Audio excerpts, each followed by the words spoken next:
সীমান্তে কাঁটাতারের বেড়া দিতে গিয়ে এবার বিজিবির বাধার সম্মুখীন হল বিএসএফ। গতকাল লালমনিরহাটের পাটগ্রাম উপজেলার দহগ্রাম ইউনিয়নের সীমান্তে নোম্যান্স ল্যান্ডে ভারতীয় সীমান্তরক্ষী বাহিনী কাঁটাতারের বেড়া নির্মাণের চেষ্টা চালায়। এ সময় বর্ডার গার্ড বাংলাদেশ বিজিবির বাধায় কাজ বন্ধ রাখতে বাধ্য হয় বিএসএফ।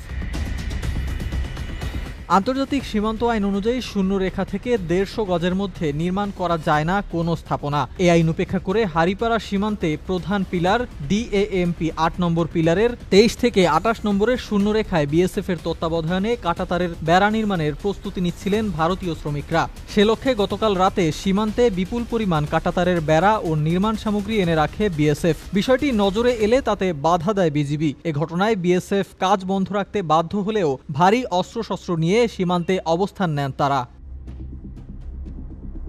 এ অবস্থায় সেখানে অতিরিক্ত সদস্য মোতায়েন করেছে বিজিবি।